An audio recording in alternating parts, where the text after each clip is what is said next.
मैं दीक्षित हूँ। मेरी आध्यात्मिक दिनचर्या कैसी होनी चाहिए जिसमें मुझे परम हाँ सत्य की प्राप्ति हो। हाँ। परम सत्य की प्राप्ति क्रियाओं से नहीं होती। पहली बात समझो, जो सत्य क्रियाओं का आदेश दिया गया है वो असत क्रियाओं से बचने के लिए है, क्योंकि हमारे पास ऊर्जा शक्ति है। अगर उसका हम सही प्रयोग नहीं करेंगे तो रुकेगी नहीं, गलत प्रयोग होगा ही।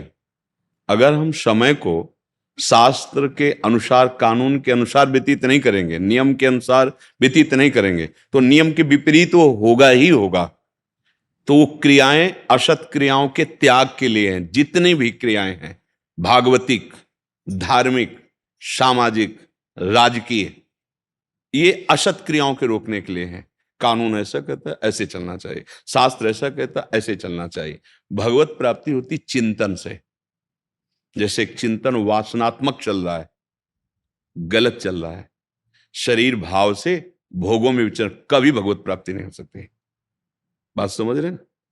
आपका चिंतन भागवतिक चल रहा है सुबह से लेके रात्रि तक, और आप मरीज की सेवा कर रहे हैं, आप समाज की सेवा कर रहे हैं, आप राष्ट्र की सेवा कर रहे हैं, आप एक किसान हैं, आप एक व्यापारी हैं, आपको निश्चित भगवत प्राप्ति होगी, क्योंकि आपका चिंतन प्रभु से जुड़ा हुआ है। भगवत प्राप्ति सिर्फ चिंतन से होती, सिर्फ चिंतन से। भगवान स्वयं कह रहे हैं, अनन्यस चिंतयन्तो माम, हर श्लोक में है, अनन्य चेता सततम यो माम स्मरति नित्य सा। यहां यो शब्द है, गृहस्थ शब्द, विरक्त शब्द, स्त्री शब्द, पुरुष शब्द, ऐसा नहीं। यो माने जो भी मेरा अनन्य चिंतन करेगा, अनन्य चेता सततम यो माम स्मरति नित्यशः तस्याहम सुलभा पार्थ। मैं उसके लिए सुलभ हो जाता हूं, अर्थात उसके लिए भगवत प्राप्ति सुलभ है। चिंतन, चिंतन कब होता है? जहां हमारी प्रियता होती है वहां चिंतन होता है। जो हमें प्यारा लगता है उसका चिंतन होता है। जो भोग प्यारा लगता है, जो व्यक्ति प्यारा लगता है, जो हमें पदार्थ प्यारा लगता है, जो हमें स्थान प्यारा लगता है, इसी में जाता है हमारा अधिक चिंतन। प्रियता पूर्वक इसी में जाता है। जो वस्तु, व्यक्ति, स्थान हमें प्यारा लगता है, देखो शरीर प्यारा लगता है तो शरीर के संबंधी प्यारे लगते हैं। अभी सूचना आ जाए 5 लोग एक्सीडेंट में मर गए, आपको कोई फर्क नहीं पड़ेगा। और अभी आ जाए कि आपके मौसिया उसमें थे, दूर का संबंध, अच्छा, अब पूरी चित्तवृत्ति घसीट जाएगी। देश संबंध, इंद्रिय संबंध, भोगों का संबंध, मन संबंध, कोई वस्तु, व्यक्ति, स्थान, इनमें प्रियता है, इसी का चिंतन होता रहता है। या जो हमारे प्रतिकूल वस्तु, व्यक्ति, स्थान, उसका चिंतन। चिंतन 2 धाराओं में चल रहा है, राग और द्वेष। राग अनुकूल, द्वेष प्रतिकूल।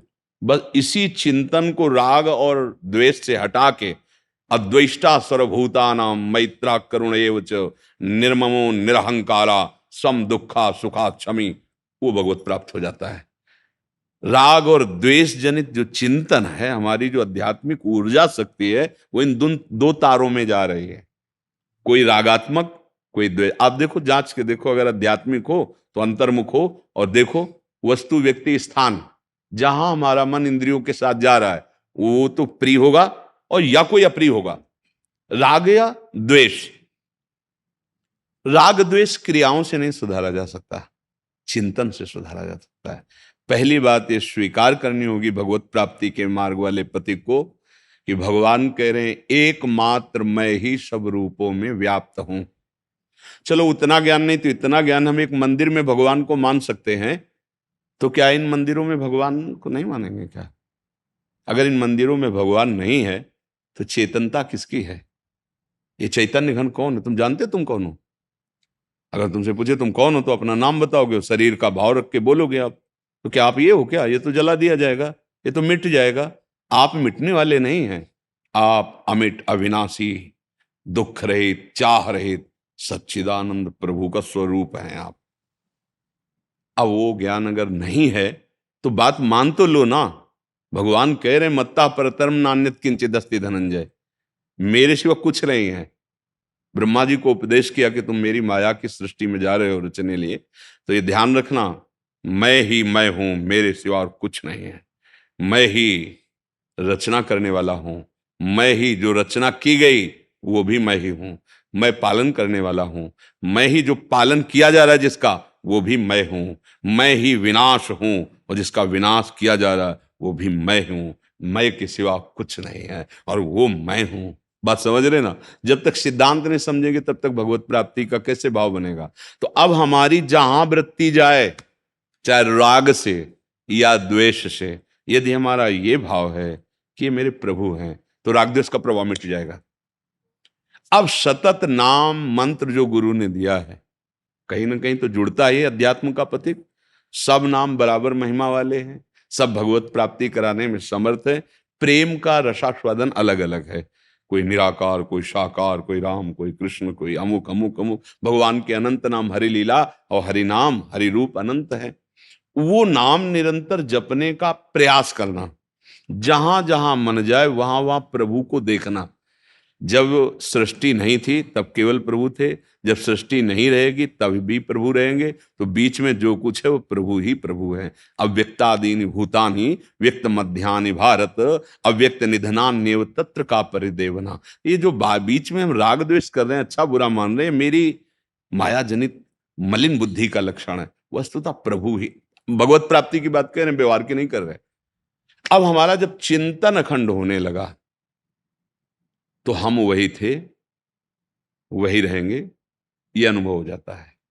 कोई नई बात नहीं होती। जो हमारा स्वरूप है ना, वो परमात्मा स्वरूप है। कई बार समझाया, जैसे समुद्र में तरंग नाम वायु विकार का, अगर वायु विकार ना हो तो शांत समुद्र ही है, वायु विकार हुआ तो उसे तरंग कहते हैं।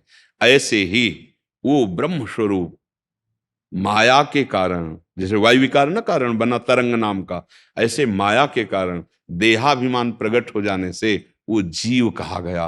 वो अनेकता को, विभिन्नता को, भेद को प्राप्त हुआ। और माया जनित मल जहां नष्ट होता है तो त्रिगुणातीत भाव, तो एक साक्षात ब्रह्म वही है। जानत तुम्हें, तो वो भगवत स्वरूप हो जाता है। तो भगवत प्राप्ति चिंतन से होती है, सद्क्रियाओं से। असद क्रियाओं का त्याग होता है, तभी हृदय पवित्र होकर भगवदाकार होता है। तो चिंतन कहाँ है ये देखते रहिए। अगर चिंतन नहीं देखा तो बाहरी क्रियाओं का कुछ और फल हो सकता है। उद्देश्य क्या है आपका? क्रिया तो भागवतिक है, चिंतन क्या है?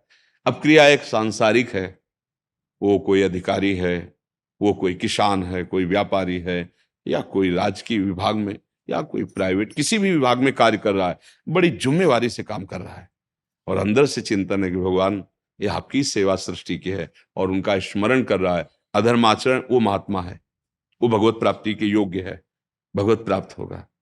भगवत प्राप्ति चिंतन, या एक पॉइंट केवल बचता है आखिरी में, आखिरी में कैसे भी नाम निकल जाए भगवान का तो भगवत प्राप्ति हो जाएगी।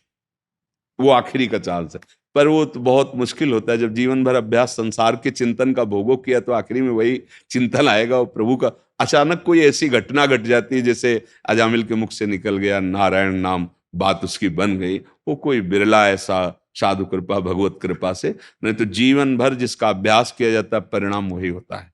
तो हम जीवन में अभ्यास करें भगवत चिंतन का, इससे भगवत प्राप्ति